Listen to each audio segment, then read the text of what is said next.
Hello everyone, कैसे हैं आप लोग सभी। मैं उम्मीद करता हूं आप लोग सभी मस्त और तंदुरुस्त होंगे। आप लोग अपनी पढ़ाई अच्छे से कर रहे होंगे, टाइम को खराब नहीं कर रहे होंगे, ऐसा मैं सोच रहा हूं। बट हकीकत में क्या हो रहा है वो तो आप ही जानते हो, यस और नो। सो प्लीज आप लोगों के जितने सब्जेक्ट्स है पीसीएम है ना, आप इस सब्जेक्ट्स को अच्छे से प्रीवियस चैप्टर्स को रिवाइज करते रहिए, करंट चैप्टर्स के टच में रहिए, ताकि कोई भी चैप्टर बैकलॉग ना लगे। ऐसा ना हो कि किसी चैप्टर, कोई भी चैप्टर हो, जैसे कि हमने काफी टाइम पहले पढ़ा था सेट्स, प्रोबेबिलिटी, बाइनोमियल, तो इन ऐसा ना हो कि इन चैप्टर से आपको बस धुंधला धुंधला याद है कि हाँ कुछ पढ़ा तो था ऐसा करके। तो प्लीज आप लोग पीछे के चैप्टर्स भी टाइम टू टाइम रिवाइज करते रहिए, अदरवाइज आपको नवंबर दिसंबर के मंथ में इतनी प्रॉब्लम होने वाली है कि आपको पूरा साल बस यूं जाता हुआ दिखाई देगा, धुंधला धुंधला दिखाई देगा। तो प्लीज आप लोग पढ़ाई कीजिए ना, क्यों नहीं करते हो पढ़ाई। आप लोगों के पास ये टाइम है तो आप इस टाइम को यूटिलाइज कीजिए। घर पे बैठे हो इसका मतलब ये नहीं कि आपको पूरा दिन खराब करना है, इधर जा रहे हैं मामा के, नहीं रे, पढ़ाई करो बाबा, पढ़ाई करो। तो please don't waste your precious time, don't waste, otherwise आपको इस टाइम की कीमत अगले साल चुकानी पड़ेगी। आपको एक साल और ड्रॉप मारना पड़ेगा, और वो जो साल ड्रॉप मारेंगे उसमें आपको खतरनाक डिप्रेशन में आ जाएंगे आप मैक्सिमम बच्चे। और फिर अपने आप सवाल करेंगे, यार मैं पढ़ा तो था बट मार्क्स क्यों नहीं आए। बेटा आप पढ़े थे लेकिन लास्ट टाइम पे पढ़ रहे हो, इस पर्टिकुलर टाइम में जो पढ़ रहा है ना वो आगे लेके जाएगा, वो अपनी सिलेक्शन लेके जाएगा। तो प्लीज आप इस टाइम को हर दिन, हर सेकंड और हर टाइम अपने पर्टिकुलर टाइम टेबल से चलिएगा कि हाँ आज मुझे चैप्टर खत्म करना है, आज मुझे चैप्टर, आज मुझे टॉपिक, आज मुझे टॉपिक, और चलो आगे चलो। आज मुझे सुबह उठ के मुझे 5 बजे ये करना है, 6 बजे ये करना है, 8 बजे ये करना है, और मुझे चैप्टर प्रीवियस भी चैप्टर रिवाइज करने हैं, और जो करंट चैप्टर्स आपके चल रहे हैं मुझे वो भी रिवाइज करने हैं। ये आपके माइंड में फिट बैठ जाना चाहिए। अगर आप इन चीजों को फॉलो नहीं कर रहे हो देन बिलीव मी, मैंने भी तैयारी की हुई है यूपीएससी वगैरह की, बहुत कॉस्टली पड़ती हैं चीजें। यहां दर्द करता है, दर्द करता है डायरेक्ट यहां पर। तो प्लीज आप लोग मेहनत कीजिएगा, ताकि बाद में सिर्फ ये वर्ड ना बोलना पड़े काश। ये जो काश वर्ड है ना, काश, ये इतना खतरनाक वर्ड है ना कि आपके अंदर के जख्मों को भर भर के समेट के रखा हुआ है इस काश वर्ड ने। काश मैं पढ़ लेता, काश मैं ये कर लेता। लेकिन प्लीज आप इस टाइम को काश में कन्वर्ट मत होने दीजिए, अभी टाइम है, utilize it, utilize it and utilize it. मेरे सर कहते थे come do your best and go. तो प्लीज आप आ रहे हो, पढ़ रहे हो, जब पढ़ने बैठो तो पढ़ाई करो ना उस टाइम पे। उस टाइम पे आपके माइंड में इधर उधर की चीजें नहीं आनी चाहिए, गॉट इट। सो हम अपना चैप्टर कर रहे थे कॉम्प्लेक्स नंबर, और हम काफी चीजें कवर कर चुके थे ऑलरेडी। 2-3 लेक्चर्स में होप सो हमारा चैप्टर खत्म हो जाएगा। सो अब हम बात करते हैं ज्योमेट्रिकल एप्लीकेशन ऑफ मॉडुलस।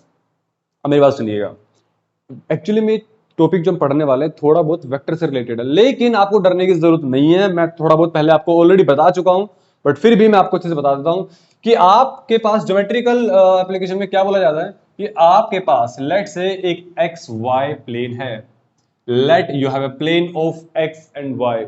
और अगर आपके पास ये प्लेन है, और अगर मैंने सपोज करो मैंने एक पॉइंट प्लॉट कर दिया यहां पर, दैट इज मैंने यहां पर एक कोई भी पॉइंट प्लॉट कर दिया, तो आप इस पॉइंट के बारे में क्या बोलेंगे। अगर मैं कॉम्प्लेक्स नंबर की भाषा में बात करूं, sir this is x plus iota y. Yes, क्योंकि ये जो पॉइंट होगा हमारे पास एक्स प्लस आयोटा वाई, मतलब आपके पास यहां पर कोई ना कोई एक्स कोऑर्डिनेट रहा होगा और यहां पर कोई ना कोई वाई कोऑर्डिनेट रहा होगा, और मैं इसको यहां से जोड़ दूंगा। तो एक्चुअली में ये ओरिजिन था, और ये हमारे पास लेट से कोई पॉइंट पी था, तो ये एक्स और वाई, आप पता है ये जो डिस्टेंस रहा होगा ये एक्स डिस्टेंस रहा होगा, और ये जो डिस्टेंस रहा होगा ये वाई डिस्टेंस रहा होगा। बट मेरा सवाल यहां पर ये नहीं था, मेरा सवाल ये है, मैं ये जानना चाह रहा हूं कि आपके पास अगर मैं वेक्टर की फॉर्म में लिखूं, तो वेक्टर की फॉर्म में लिखूं तो हमारे पास ये एक पर्टिकुलर, क्या वेक्टर की फॉर्म में लिखेंगे हम इसको, आप किस फॉर्म में लिखेंगे, ओपी वेक्टर इज व्हाट। अब मेरी बात सुनिएगा, जैसे कि हमारे पास दो यूनिट वेक्टर्स होते हैं, जिस पर्टिकुलर अगर एक्स डायरेक्शन में जा रहे हो तो एक्स डायरेक्शन में हम लेते हैं आई यूनिट कैप, ठीक है। हम इसको वेक्टर में डिटेल में पढ़ने वाले हैं, बट फिर भी मैं बता देता हूं कि यहां पर एक्स यूनिट जा रहे, एक्स डायरेक्शन में आई यूनिट कैप होता है, और कैप मतलब इस तरह की एक छोटी सी टोपी लग जाती है। डरने की जरूरत नहीं है, इसको वेक्टर चैप्टर में इतना डिटेल में पढ़ेंगे ना आपको दिमाग में घुस जाएगा ये। और वाई जे कैप, तो ये कॉम्प्लेक्स नंबर का रिप्रेजेंटेशन हो गया, और ये हमारा वेक्टर का रिप्रेजेंटेशन हो गया। बट मैं ये जानना चाह रहा हूं कि ओपी वेक्टर की लेंथ कितनी है, तो लेंथ जानना चाह रहा हूं एक्चुअली। और हम जानते हैं लेंथ को हम मैग्नीट्यूड से डिनोट करते हैं, ये बात हम ऑलरेडी पढ़ चुके हैं। तो बोला ओपी लेंथ का मैग्नीट्यूड कैसे निकालोगे? बोला सिंपल सी बात है ना, अगर आपको इसकी लेंथ निकालनी है तो आप क्या करोगे, x square plus y square का रूट, पाइथागोरस थ्योरम लगाकर आप क्या निकाल दोगे यहां से, एक्स स्क्वायर प्लस में वाई स्क्वायर का रूट। बोला यस, बोला yes, this is our OP vector का मैग्नीट्यूड। और आप इसको जानते हो, आप इसको आर से भी डिनोट कर सकते हैं, यस और नो? बोला यस। तो बोला ठीक है, ये तो हमारे पास काफी सिंपल था। अगर मैं इसकी बात करूं, क्या मुझे इसको मिटा देना चाहिए? आप प्लीज इसको लिख लीजिएगा, मैं तब तक इसको मिटा के दोबारा से ऊपर लिख देता हूं, ठीक है? आप इसको लिख लीजिए, लिख लिया आपने?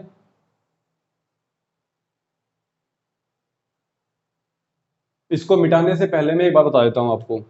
आपको क्या मैं कह दूं कि ओपी वेक्टर का मैग्नीट्यूड कहूं, या फिर अगर मैं अपने कॉम्प्लेक्स नंबर की बात करूं, z is equal to x plus iota y था, और अगर मैं मॉडुलस ऑफ z करूं, मॉडुलस ऑफ z, इसका मतलब भी तो यही होता है, इसका मतलब भी तो यही होता है, मतलब मैं कॉम्प्लेक्स नंबर को वेक्टर की फॉर्म में कंपेयर कर सकता हूं, और वहां से मुझे इतने खूबसूरत खूबसूरत रिजल्ट मिलेंगे, इतने प्यारे प्यारे फॉर्मूलाज मिलेंगे, आप देखोगे तो जान नछावर कर देंगे आप उसके ऊपर। यस, तो मतलब ओपी वेक्टर का magnitude is equals to modulus of z, and both gives us same thing, both gives us same thing, that is what, that is x square plus y square का root.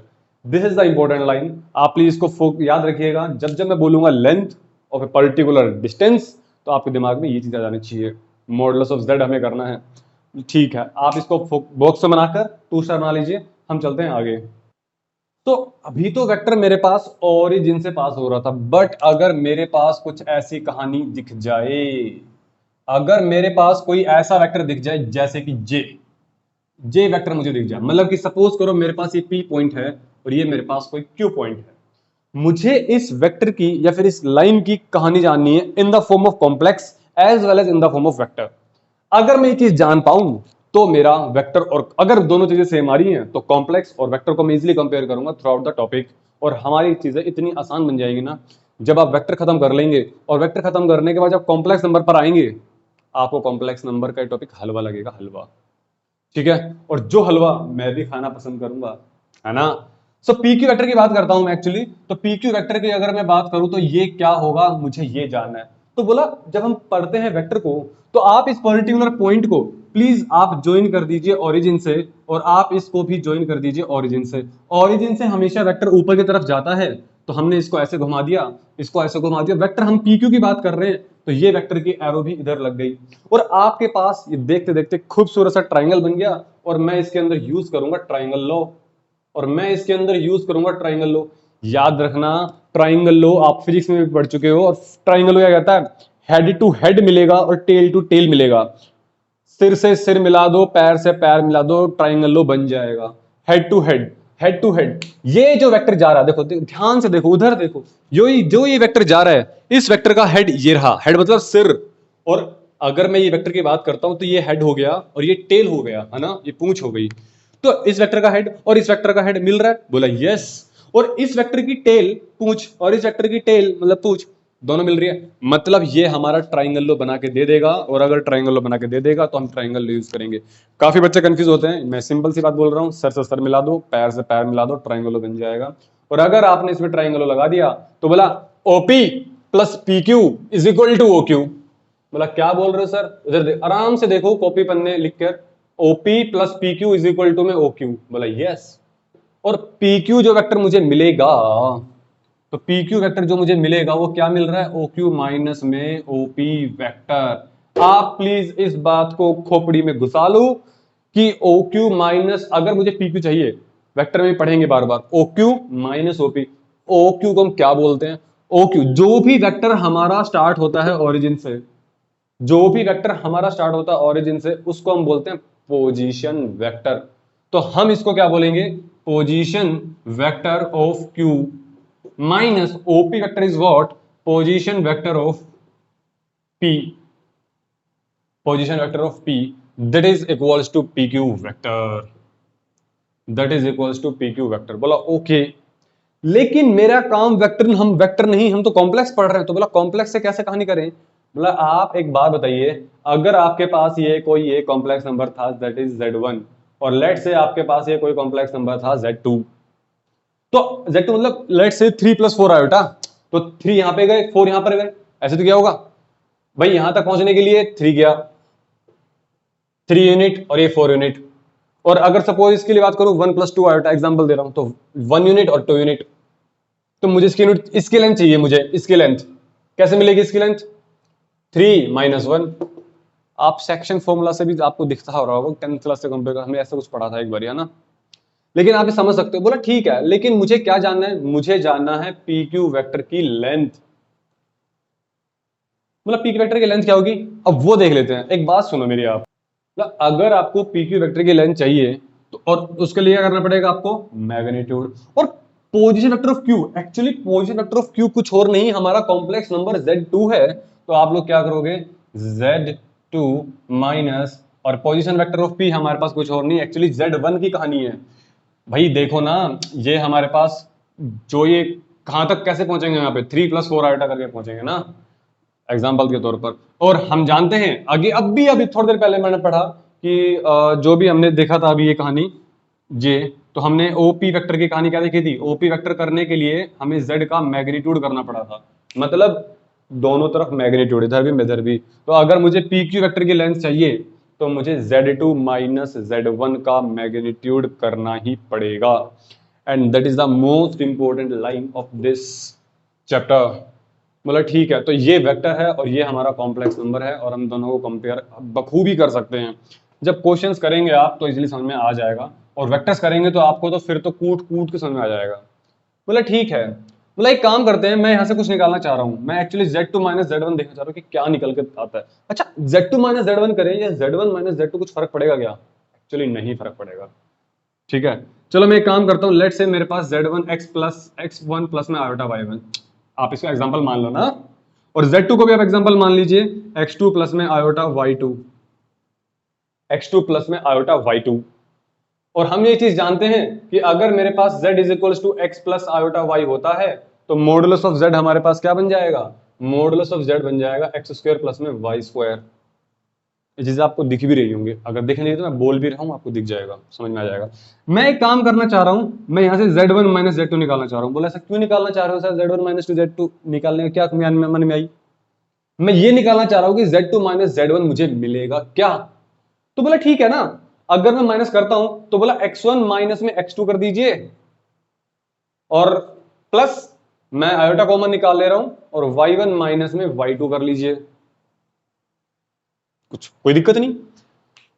अब आ जाओ, जब z होता है x plus iota y होता है, तो आप रूट में x² प्लस में इमेजिनरी पार्ट का साथ जो नंबर होता है उसका स्क्वायरिंग करते हो।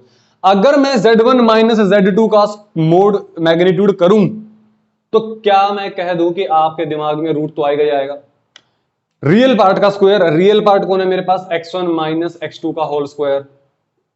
अब आपके माइंड में Z2 माइनस Z1 आए या Z1 माइनस Z2 आए, फिलहाल तो कोई फर्क नहीं पड़ेगा, गॉट इट, क्योंकि भैया आपको पर्टिकुलर लेंथ मिलने वाली है। अगर आप Z2 में Z1 माइनस कर दोगे तो x2 माइनस x1 हो जाएगा और y2 माइनस y1 हो जाएगा। मैग्नीट्यूड में कोई दिक्कत नहीं आएगी, बट वैसे करोगे तो प्रॉब्लम है, बट मैग्नीट्यूड करते टाइम कोई दिक्कत नहीं, कोई परेशानी नहीं।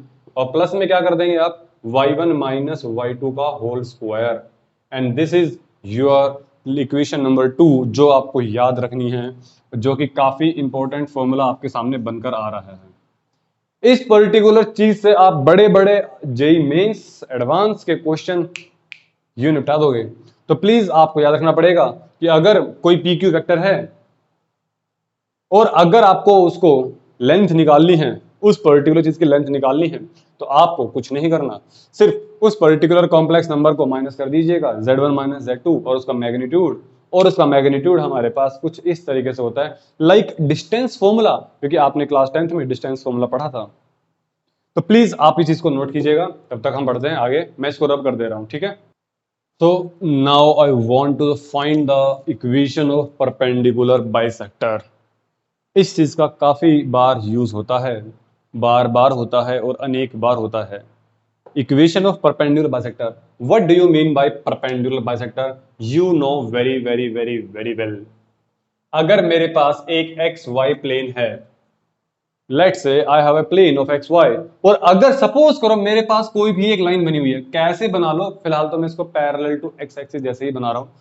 अगर मेरे पास ये लाइन है तो मेरे को बात बताओ, इसके परपेंडिकुलर बाइसेक्टर, मतलब इसके बीचों बीच बाइसेक्टर है ना भाई, तो आप इसके बीचों बीच में एक अच्छी सी लाइन बना देंगे जो कि परपेंडिकुलर भी होगी और बाइसेक्टर भी होगी।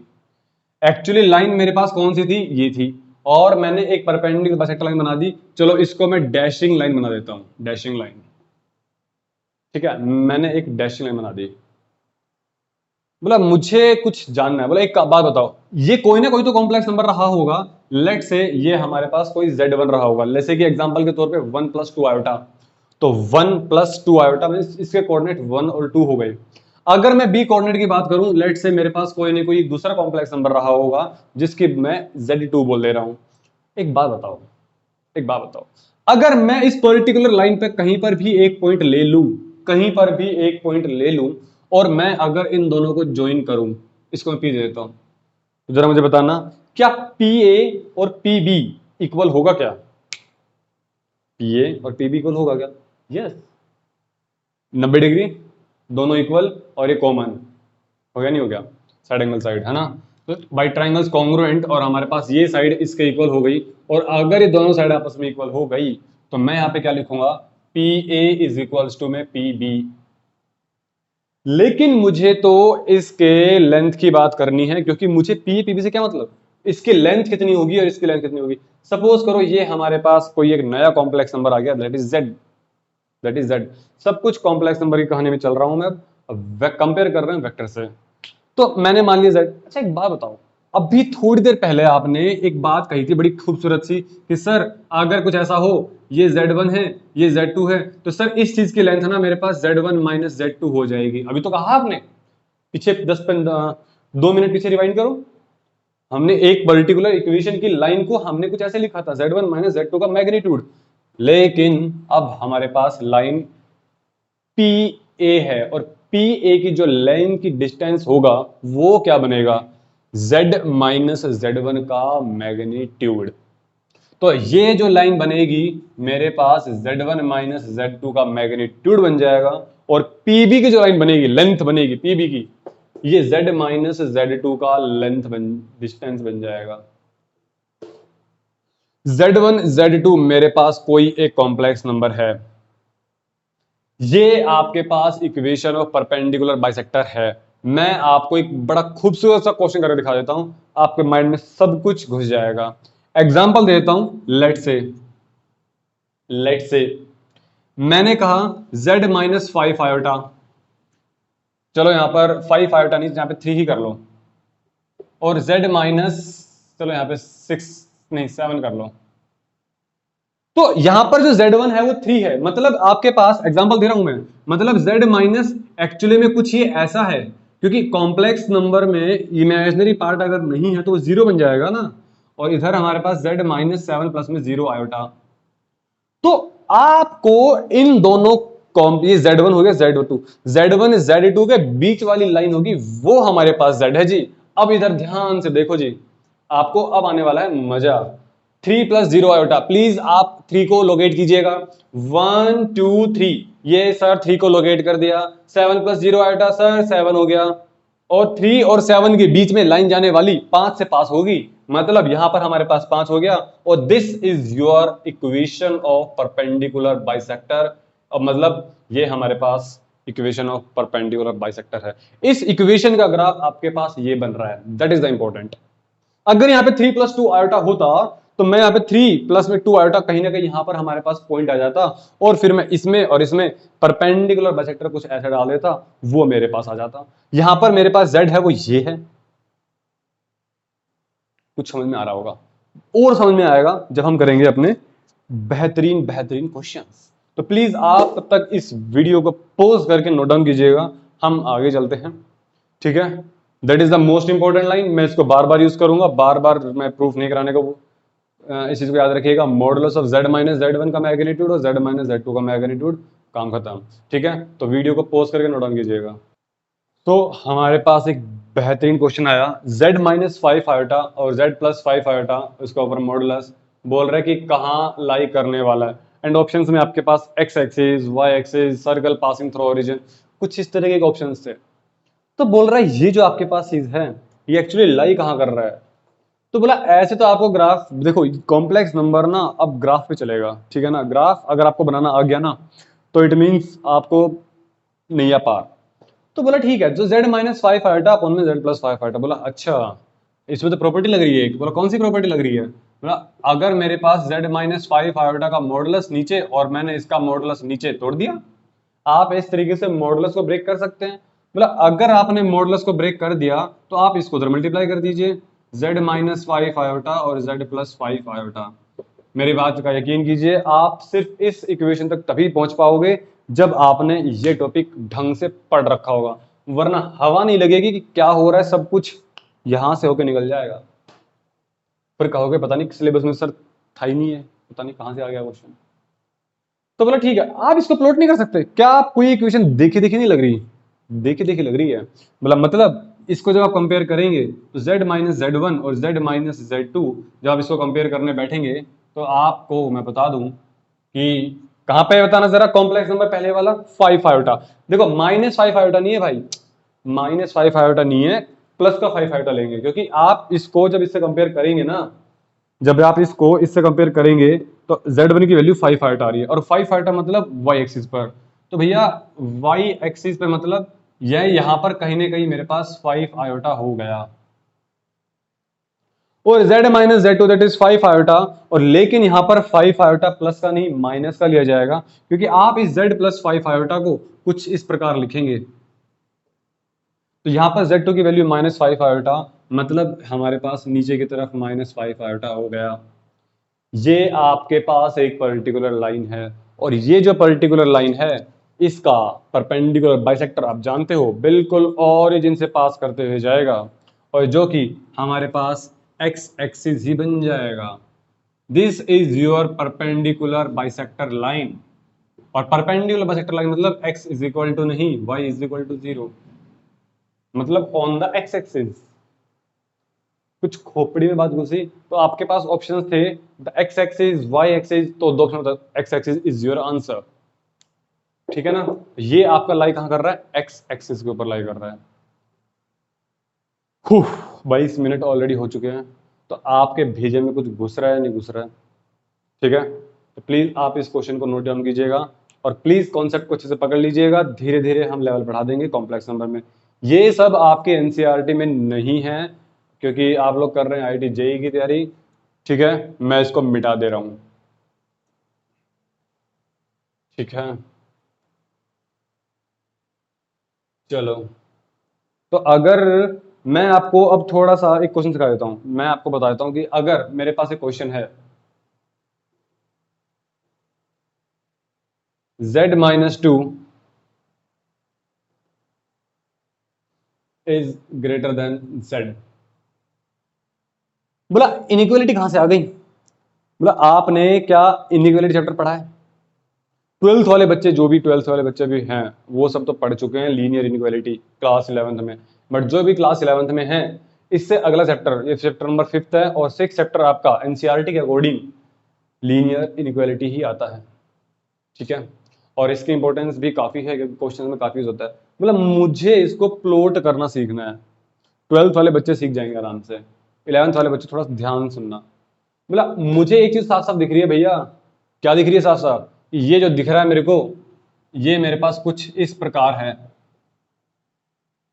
बट यहां पे मैं अगर बात करूं तो z1 की वैल्यू मेरे पास 2 है, बट z2 की वैल्यू मेरे पास 0 है। इतना देख के मैंने ये बात निकाल ली, और मैंने ये बात निकाल ली कि ये परपेंडिकुलर बाइसेक्टर की इक्वेशन बन रही है, लेकिन इसको प्लॉट व्लॉट कैसे करेंगे, अब हमारा सवाल इस पर आके अटक जाएगा। बोला 2 और 0, बोला 0 तो हमारे पास ये हो गया, और सपोज ये 1 और ये 2, और 2 हमारे पास ये हो गया, इन दोनों के बीच में आके फंस जाता है 1, इन दोनों के बीच में आके फंस जाता है 1। लेकिन अब वो भाई साहब क्या कह रहे हैं, उधर ध्यान से सुनना पड़ेगा अपने को। एक्चुअली दो तरीके हैं आपके पास इसको सोल्व करने के, दो तरीके हैं। नंबर 1, जो कि आप क्लास 12th में जब आप लीनियर इक्वालिटी और एलपीपी करेंगे, 11th का लीनियर इक्वालिटी और 12th का लीनियर प्रोग्रामिंग चैप्टर, उसमें ये कॉन्सेप्ट काम आ जाएगा। बोला जेड को ना, जेड हमारे पास कोई कॉम्प्लेक्स नंबर है। बोला आप एक काम कीजिए, इस वाली इक्वेशन में जो मेन इक्वेशन थी, इस वाली इक्वेशन में कोई भी एक रैंडम वैल्यू अपने माइंड से सोच के रख लो, 1 से इधर या 1 से उधर, 1 से इधर या 1 से उधर। जैसे कि 1 से इधर मैं रखने की कोशिश कर रहा हूं 0.5, मैं रखने की कोशिश कर रहा हूं 0.5, ध्यान सुनना भाई। तो 0.5 -2 और यह 0.5, ये कितना बन गया मेरे पास, माइनस का 1.5, और ये कितना बन गया मेरे पास 0.5। लेकिन बाहर मेरे पास मॉडुलस लगा हुआ है। अगर मेरे पास बाहर मॉडुलस लगा हुआ है तो आपको मैग्नीट्यूड भी तो लगाना पड़ेगा, और जैसे ही आपने मैग्नीट्यूड लगाया तो भैया ये क्या बन गया मेरे पास 1.5 और ये 0.5। क्या मैं कह दूं 1.5 बड़ा है? अब मेरे पे ध्यान सुनना please, please focus on it, focus on it, ध्यान से देखो। 1 यहां पर था, मैंने लिया 0.5 एग्जांपल के लिए, तो 1 से इधर 0.5 इधर पड़ेगा।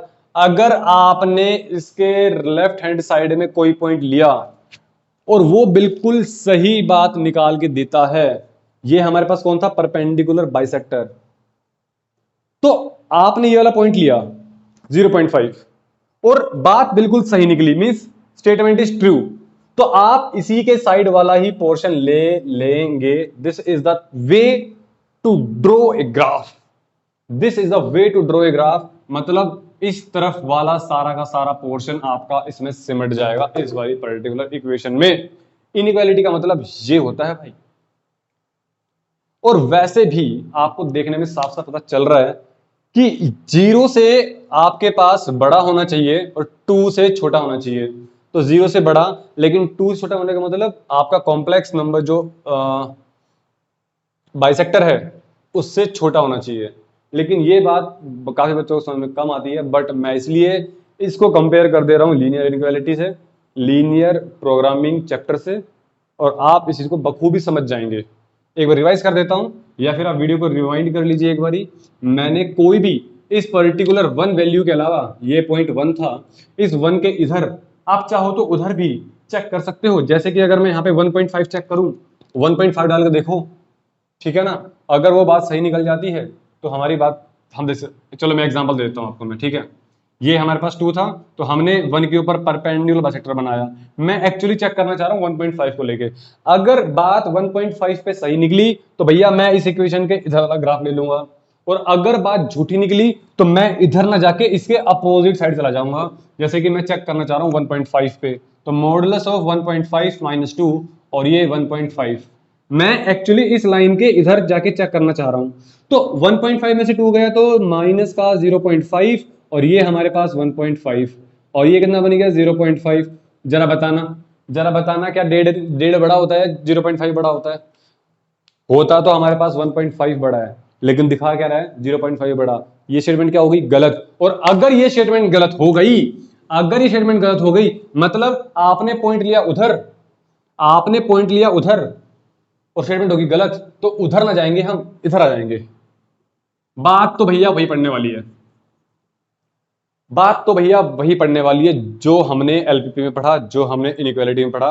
ग्राफ आपका उस तरह बनने वाला है, and the graph of this particular equation is this. बोलो हाँ या ना, मजा आ रहा है या नहीं आ रहा है? कमेंट सेक्शन में बता देना, कमेंट सेक्शन में बता देना कि मजा आया या नहीं, समझ में आया या नहीं ये पर्टिकुलर ग्राफ, ठीक है। 11th वालों को थोड़ा सा ज्यादा ध्यान देना पड़ेगा, 12th वालों को एक बार में ही समझ में आ गया होगा, ठीक है।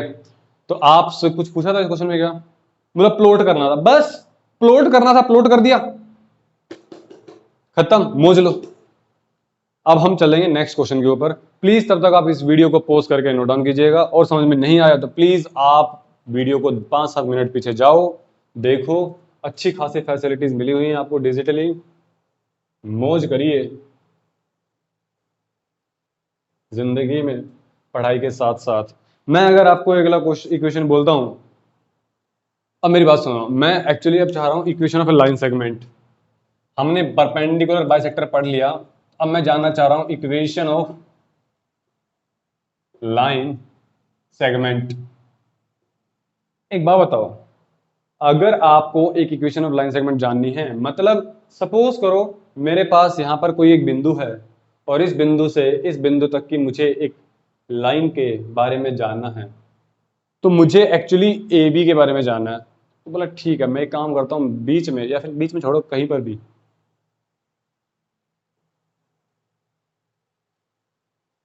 एक्चुअली मैं यहां पर ए बी के बीच में कहीं पर भी एक सी पॉइंट डाल देता हूं। तो बोला उससे हमें मिलेगा क्या? बोला एक बात बताओ, अगर मैं ए बी लाइन को लिखना चाहूं तो क्या मैं यही तो कहूंगा भैया कि ए सी प्लस में सी बी। और आप लोग अभी तक वेक्टर में भी महारत हासिल कर चुके हैं और कॉम्प्लेक्स नंबर में भी। और अगर मैं चाहूं तो बेटर क्या है, इसको वेक्टर फॉर्म में लिखिएगा, बट वेक्टर फॉर्म में अगर आपने इसके ऊपर एरो लगा दिया तो इसका मतलब कुछ और नहीं निकलेगा, बट इसका मतलब निकलेगा तब जब हम इसके ऊपर लगा देंगे मैग्नीट्यूड। क्योंकि अगर मैं मैग्नीट्यूड लगा देता हूं तो अब मैं कहूंगा कि हाँ भैया, अगर ये हमारे पास 8 सेंटीमीटर है तो ये 5 और ये 3, इसका मतलब कुछ ऐसा होता है, 8 इज इक्वल टू 5 जमा 3। लेकिन ये तो हमारे पास वेक्टर हो गया, हम इसी चीज को वेक्टर में पता नहीं कितनी बार पढ़ेंगे कोलिनियर कोलिनियर के नाम से, बट अभी हम पढ़ रहे हैं कॉम्प्लेक्स। तो मैं मान लेता हूं कि ये मेरे पास एक कॉम्प्लेक्स नंबर Z1 था, ये मेरे पास कॉम्प्लेक्स नंबर Z2 था, और ये मेरे पास कोई एक नया कॉम्प्लेक्स नंबर Z है जो बीच में बैठा हुआ है। मैं मिडिल में नहीं कह रहा हूं, कहीं पर भी रैंडमली ए बी के बीच में बैठा हुआ है। देखो मैंने इक्वल बनाया भी नहीं हुआ, ये गैप ज्यादा ये गैप कम है, वो बीच इक्वल भी हो सकता है, डजेंट मैटर। तो बोला आप ए बी वेक्टर को कॉम्प्लेक्स नंबर की फॉर्म में कैसे कन्वर्ट करोगे? ए बी वेक्टर जो होगा वो Z2 माइनस Z1 होगा। अब Z2 माइनस Z1 लिखो या Z1 माइनस Z2 लिखो, इससे तो हमें कुछ ज्यादा कुछ खास फर्क पड़ेगा नहीं। तो मैं इसको Z1 माइनस Z2 का मैग्नीट्यूड कर देता हूं। ए सी वेक्टर को क्या लिखोगे आप इसको लिखोगे Z माइनस Z1 का मैग्नीट्यूड, Z माइनस Z1 का मैग्नीट्यूड। और सी बी वेक्टर क्या लिखोगे? Z माइनस Z2 का मैग्नीट्यूड। और ये खूबसूरत इक्वेशन आपके पास एक पर्टिकुलर लाइन की इक्वेशन बनकर आ गई। मतलब मैं यही, इतनी छोटी सी बात मैंने समझा दी थी आपको कि भैया अगर आपके पास कोई एक वेक्टर है, ये Z1 है ये Z2 है, और आपको इसकी लाइन की लेंथ जाननी है, तो सिंपल सी बात कीजिएगा, Z1 माइनस Z2 का मैग्नीट्यूड, खोपड़ी में घुसी बात। ठीक है भाई, प्लीज आप इसको लिखिएगा। इसके बाद हम बड़ा प्यारा क्वेश्चन करते हैं, बिल्कुल आपके जैसे जितने प्यारे सुंदर आप हैं उतना ही सुंदर क्वेश्चन हम करने वाले हैं। ठीक है जी, चलो। लेकिन उस खूबसूरत क्वेश्चन से पहले मैं आपको बता देता हूं इक्वेशन ऑफ सर्कल, और सर्कल की इक्वेशन जाननी भी आपके लिए बहुत बहुत बहुत जरूरी है। क्योंकि ये दुनिया भी गोल, रोटी भी गोल, पापा के पैसे गोल, मम्मी की रोटी गोल, दादी की चश्मा गोल, सारी दुनिया गोल मटोल, है ना? हमने भी बचपन में सुनी है कहानी, पता नहीं आप लोगों ने कितनों ने सुनी है ये कहानी, बट मैंने बहुत सुनी है ना? दादाजी के पैसे गोल, मम्मी जी की रोटी गोल, दादी जी की चश्मा गोल, दादाजी का पता नहीं क्या गोल, आंखें गोल, जो भी है। सॉरी फॉर दैट, मुझे नहीं पता एग्जैक्टली। किसी को भी याद हो तो प्लीज सारी कहानी लिखना, है ना? किसी को पूरी पोएम याद है तो, कभी बचपन में सुना था, आज से 15-20 साल पहले, 20 एक साल पहले, 20 भी ज्यादा ही हो गए, 20-25 साल हो गए। और सारी दुनिया गोल मटोल, मुझे सर्कल से याद आया। चलो, तो इक्वेशन ऑफ सर्कल क्या कहती है? बोला भाई इक्वेशन ऑफ सर्कल तो कुछ नहीं कहती। बोला दो सर्कल बनते हैं, या तो सर्कल बनकर जाएगा हमारा ओरिजिन से, और या फिर सर्कल को बना दो कहीं भी जहां पे आपका मन करे। बिल्कुल ठीक बात कही आपने। और अगर मेरे पास सर्कल बीच में से कहीं से लाई कर रहा है तो ये तो बन जाएगा मेरे पास O, और ये हमारे पास कहीं पर भी एक पॉइंट बन जाएगा, और जिसको मैं, सपोज करो मैंने इस पर्टिकुलर पॉइंट को P दे दिया नाम, और लेट से हमने इसको कोई Z कॉम्प्लेक्स नंबर दे दिया, लेट से Z कॉम्प्लेक्स नंबर दे दिया। जैसे कि मैं अगर बोलूं इस पर्टिकुलर पॉइंट की डायमेंशन 3 को +4 आयोटा है, तो आप इस बात से मना कर नहीं सकते। बोला सर हाँ 3 आया होगा और ये सपोज 4 आया होगा, तो 3 + 4 आयोटा हो सकता है, मतलब कुछ भी डायमेंशन पॉसिबल हैं।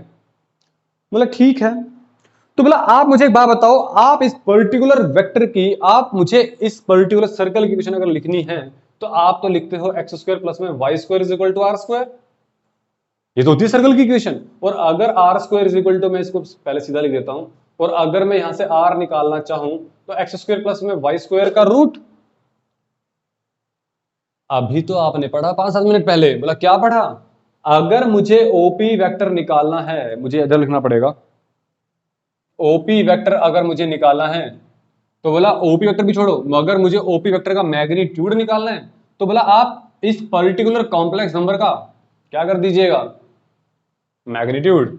और वो भी कौन से वेक्टर का, कॉम्प्लेक्स नंबर का, बोला जेड का मैग्नीट्यूड कर दीजिए, क्योंकि जेड का मैग्नीट्यूड भी, देखो ये सब क्या दे रहा है, ये सब मुझे दे रहा है रेडियस, और रेडियस मतलब मुझे ये सब दे रहा है एक्स स्क्वायर प्लस में वाई स्क्वायर का रूट। ओपी वेक्टर का मैग्नीट्यूड कहूं या फिर z का मैग्नीट्यूड कहूं या फिर इसको r कहूं या फिर इसको रेडियस कहूं या फिर इसको मैं रूट में x square plus y square कहूं, ये सब कुछ मुझे इस सर्कल के बारे में बता रहा है। इतना मुझे समझ में आ गया। अच्छी बात ये थी यहां पर जो एक्चुअली हम क्या करते, एक्चुअली हम करते z माइनस दिस, लेकिन भैया तो 0 0 है, 0 प्लस 0 आयोटा, तो इससे कुछ हमें घंटा फर्क नहीं पड़ेगा, बट इधर फर्क पड़ने वाला है। अब मेरी बात ध्यान से सुने, अगर सपोज इसका जो सेंटर है वो मेरे पास एक नए कॉम्प्लेक्स नंबर पर बैठा है, that is equal to z1, क्योंकि इसका कॉम्प्लेक्स नंबर कहीं और बैठा है ना भाई, तो इसका कॉम्प्लेक्स नंबर कहीं और है, बोला इस सर्कल पे कोई ना कोई तो पॉइंट होगा, आपको कोई ना कोई तो पॉइंट लेना पड़ेगा, और लेट से मैं इसको ले लेता हूं z के इक्वल। और आप जानते हो कि अगर मुझे इस पर्टिकुलर सर्कल की रेडियस के बारे में जानना है तो आप z माइनस z1 के का मैग्नीट्यूड कर दोगे, क्योंकि हम बार बार इतनी बार अनेक बार पढ़ चुके हैं कि ये z1 ये z2, तो z2 माइनस z1 का magnitude is the length of this. मैं अगर तेज बोल रहा हूं तो आप 0.75 की स्पीड पे देख सकते हो। तो आप इस रेडियस की वैल्यू z माइनस z1 का मैग्नीट्यूड कर सकते हो, मतलब मैं इस सर्कल की equation r is equals to z minus z1 का मैग्नीट्यूड हो जाएगा। खोपड़िया में घुसी या नहीं घुसी बात पता नहीं, बट मेरे समझ में आ गई कि भैया अगर मुझे किसी भी सर्कल की इक्वेशन लिखनी है तो मैं यहां से z करूंगा और यहां से z1 करूंगा, और z1 ये चीज अपने एक बड़े से कागज पे लिख के ना 2-3 दिन के लिए, 4-5 दिन के लिए अपने सामने रखो, बस इतनी बात कहना चाह रहा हूं मैं। और आपको यहां से ये चीज ऑब्जर्व करनी है कि यहां पर z1 कौन है, z कौन है, r कौन है, दैट इज द इंपॉर्टेंट। ये जो z1 भाई साहब बैठे हुए हैं यहां पर, ये z1 मेरे पास सर्कल का सेंटर पॉइंट है, और ये जो r भाई साहब है हमारे पास, ये हमारे पास रेडियस है, और ये जो z है ये हमारे पास सर्कल के ऊपर पॉइंट है। एग्जाम्पल के तौर पर अगर मैं आपको बोलूं कि z minus 3 plus 2 iota is equals to 5, इसका मतलब क्या हुआ, मतलब इसका मतलब बड़ी सिंपल सी बात हुई कि पहले तो आप इसको z माइनस कीजिएगा, मतलब मुझे यहां से माइनस कॉमन निकालना पड़ेगा, तो यहां पे बन जाएगा 3 माइनस 2 आयोटा, और बाहर इज इक्वल टू 5, मतलब ये जो 3 माइनस 2 आयोटा बना, ये आपके पास बन गया सर्कल का सेंटर पॉइंट। प्लीज आप इस बात को ध्यान से सुने, अदरवाइज सब कुछ धुआं धुआं नजर आएगा। मैं क्या कह रहा हूं, 3 minus 2 iota is the centre point of your circle and 5 is the radius of your circle. Example, जैसे कि अगर मैंने इस सर्कल को बनाने की कोशिश की, अगर मैंने इस सर्कल तो 3 माइनस 2 आयोटा, मतलब कहीं ना कहीं 3 यहां पे रहेगा, 1 2 3 और -1 -2, तो लेट से आपके पास 3 माइनस 2 आयोटा यहां पर बैठ गया है ना भाई, वो सर्कल का सेंटर पॉइंट है ना ये वाला, तो इसको कंपेयर करो इससे, z minus z1 is equal to r, तो z1 कौन है, सेंटर पॉइंट, ये कौन हो गया सेंटर पॉइंट, 3 माइनस 2 आयोटा वो बना दिया मैंने, पता नहीं समझ आ रहा। तो ये हमारे पास 3 माइनस 2 आयोटा पॉइंट हो गया, लेकिन रेडियस कितनी है, रेडियस तो हमारे पास 5 है ना, तो 5 यूनिट ले जाओ, एक ये तो एक यहीं पे हो गया, दूसरा तीसरा चौथा पांचवा, जे ये 3 तो इधर हो गया, चौथा पांचवा, पांचवा यहां पर हो गया, पांचवा सपोज यहां पर, पांचवा यहां पर, ये जो खूबसूरत सा सर्कल बना, ये जो खूबसूरत सा सर्कल बना, एक्चुअली कुछ और नहीं, इस पर्टिकुलर सर्कल की, ये जो लिखा हुआ है सर्कल की एक ग्राफ है, इस सर्कल का ग्राफ ये है। आप प्लीज एग्जाम्पल के तौर पर इसे जरूर बना लीजिएगा, मैं पूरा हट जा रहा हूं, इस सर्कल को आप प्लीज एग्जाम्पल के तौर पे जरूर बना लीजिएगा, बहुत ज्यादा हेल्प करने वाला है। अगर ये ग्राफ समझ में आ गया तो आप एडवांस 2011 का क्वेश्चन विद इन सेकेंड कर देंगे आप। ठीक है, तो z minus z one is equal to r, बस याद रखो z माइनस जेड वन का magnitude is equal to r, और सब कुछ हमारा स्टार्टिंग से निकल कर आ रहा है ज्योमेट्रिकल एप्लीकेशन से। तो मैं इसको मिटा दे रहा हूं, प्लीज आप, मैं इस बार पोज नहीं कर रहा हूं वीडियो को, जब तक मिटा रहा हूं देखते रहिएगा और लिखते रहिएगा, ठीक है। बस एक बात याद रखनी पड़ेगी, z minus z one is equals to में आर, और होप सो आपको ये बात समझ में आ गई होगी। और अगर आपको ये बात समझ में आ गई तो मैं आपके सामने एक क्वेश्चन पेश करता हूं, देखते हैं। तो ये आपके पास बड़ा खूबसूरत सा क्वेश्चन आया एडवांस 2011 का, और इस क्वेश्चन को आराम से देखेंगे क्या कह रहे हैं, ठीक है। सुनो मेरी बात।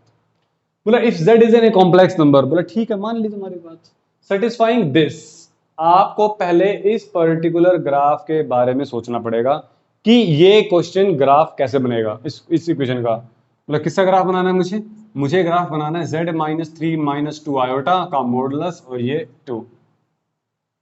बोला ये तो मुझे कुछ सर्कल की इक्वेशन जैसा दिख रहा है, और ये यहां तक तब पहुंच पाओगे जब आपने ये सारे टॉपिक ढंग से पढ़े होंगे, तभी छू पाओगे।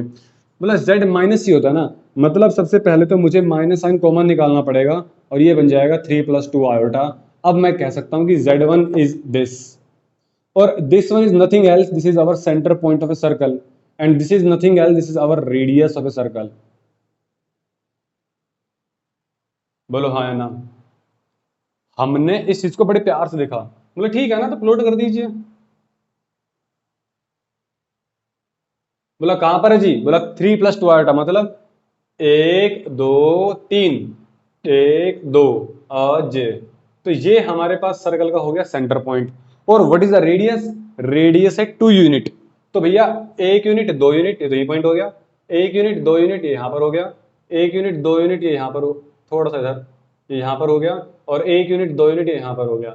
मतलब मैं जब इन चारों को जोड़ूंगा तो आपके पास एक बेहतरीन सर्कल बनेगा। ये आप इसको अच्छा सर्कल ही मानिएगा, बट थोड़ा सा टेढ़ा मेढ़ा हो रहा है, बट ये आपके पास एक सर्कल है, और हमें ये चीज पता है कि इसका कोऑर्डिनेट 2 है और इसका कोऑर्डिनेट 2 है, और ये हमारे पास आर्गेंट प्लेन है, क्योंकि हम एक कॉम्प्लेक्स नंबर को ड्रॉ कर रहे हैं अपने एक्स वाई एक्सिस के ऊपर, एक्स और आयोटा एक्सिस के ऊपर।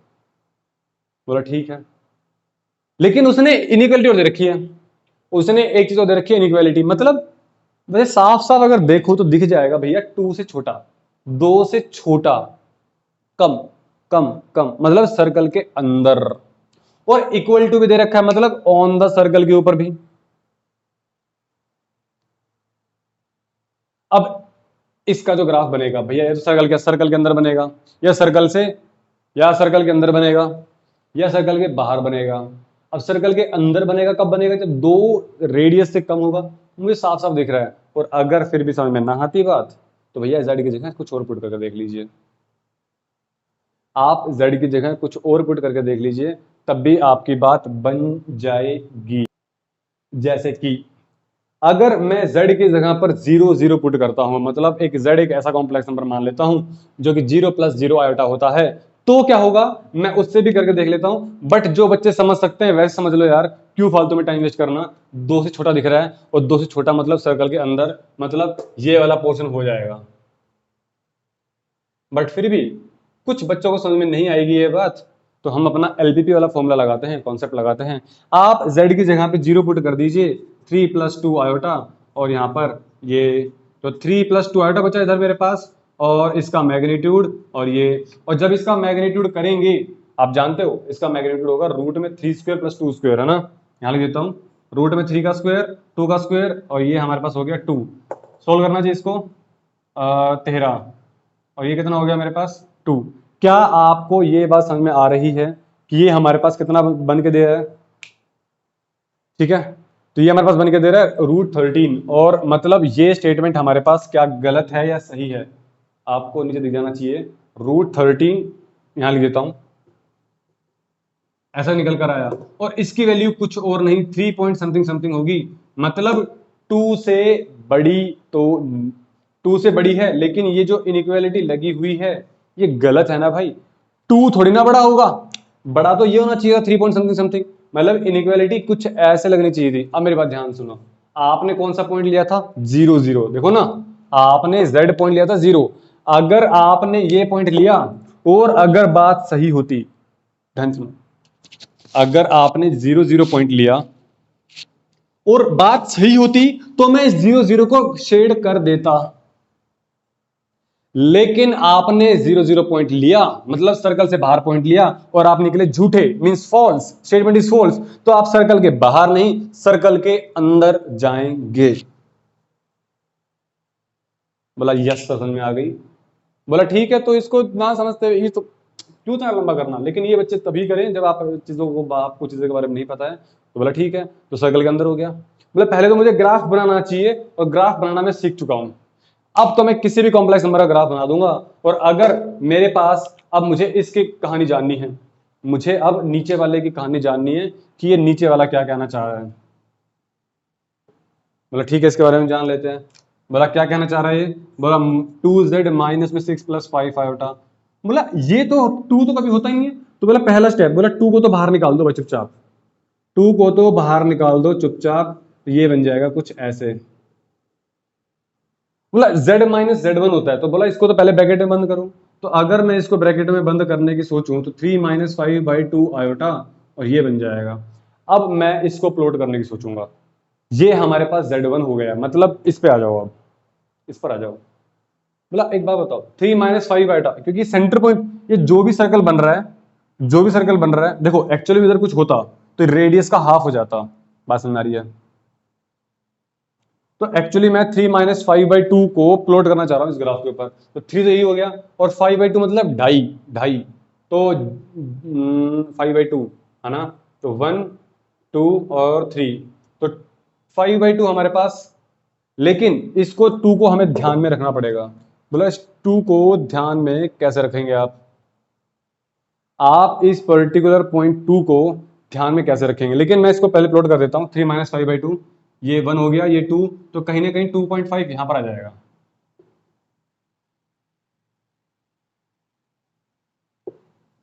तो ये हमारे पास पॉइंट बन जाएगा 3 और 5/2 वाला।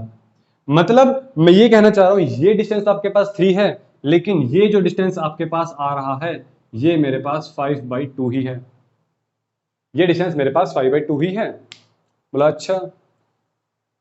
बोला अब आप मुझे एक बात बताओ। तो बोला कि ये जो 2 है ना, ये सारा का सारा क्वेश्चन बस इस 2 के ऊपर फंसा हुआ है कि इस 2 का यूटिलाइज कैसे करें। मतलब सुनो मेरी बात, एक्चुअली जो 5/2 डिस्टेंस है ना, तो आपके पास मिनिमम, एक बात बताओ, मिनिमम डिस्टेंस कौन सा होगा? मिनिमम डिस्टेंस होगा इस इक्वेशन से लेकर इस इक्वेशन तक का। मतलब सर्कल ये रहा पॉइंट और ये रहा पॉइंट। मिनिमम डिस्टेंस तो हमारे पास ये होना चाहिए, 5/2 होना चाहिए। लेकिन 5/2 तब होता जब ये 2 नहीं होता। अगर ये 2 नहीं होता तो मेरा आंसर ढाई हो जाता, क्योंकि यही हमारा मिनिमम डिस्टेंस है इस सर्कल से लेकर इस सेंटर के पॉइंट तक का। बट यहां पर 2 लगा हुआ है, तो हमें इस 2 को अंदर मल्टीप्लाई करना पड़ेगा फॉर मिनिमम डिस्टेंस। 5/2 जो डिस्टेंस है, इससे डबल जाना पड़ेगा। डबल जाना पड़ेगा मतलब 2 से मल्टीप्लाई करना पड़ेगा, मतलब 5 unit is the answer. 5 unit is your answer. मतलब जब minimum distance of this circle to particular this equation is 5, क्योंकि आप दुगनी दूर जा रहे हैं इससे। ठीक है, एक्चुअली जब आप इन क्वेश्चन की प्रैक्टिस करेंगे तो आप काफी डिटेल में समझ जाएंगे। मैं आपको एक क्वेश्चन होमवर्क में दे देता हूं और आप मुझे इस क्वेश्चन को सोल्व करके दीजिएगा। तब तक प्लीज आप इस क्वेश्चन को पॉज करके नोट डाउन कीजिएगा। मैं इस क्वेश्चन को मिटा देता हूं। एक सिंपल सा क्वेश्चन दे रहा हूं, z minus 2 plus 3 iota is equal to 1, find the greatest value of modulus z। और मॉडुलस z के बारे में आप जानते हो कि the distance from the origin, क्योंकि जब भी मॉडुलस z लिखूंगा तो इसका मतलब होता है डिस्टेंस, वो भी ऑरिजिन से। बस इतना हिंट काफी है। आप मुझे इसका ऑप्शन बता दीजिए, आंसर बता दीजिएगा। ऑप्शन नहीं दूंगा, आपको इसका आंसर कमेंट बॉक्स में कमेंट करके बताना है। होप सो आपको आज की क्लास समझ में आई होगी। प्लीज आप लोग पीछे के लेक्चर्स को रिवाइज करते रहिएगा। कॉम्प्लेक्स नंबर के जितने भी लेक्चर्स आप ऑलरेडी देख चुके हो, एक बार 2 की स्पीड पे जाकर सारे लेक्चर्स देख देना। हम जल्दी ही इस कॉम्प्लेक्स नंबर को खत्म कर देंगे और नया चैप्टर स्टार्ट करने वाले हैं। सो आज की क्लास के लिए इतना काफी। मिलते हैं नेक्स्ट क्लास में, तब तक के लिए टेक केयर, अपना ख्याल रखिए, स्वस्थ रहिए और मस्त रहिए। और सब्सक्राइब करते रखिएगा। ठीक है, बाय बाय, टेक केयर।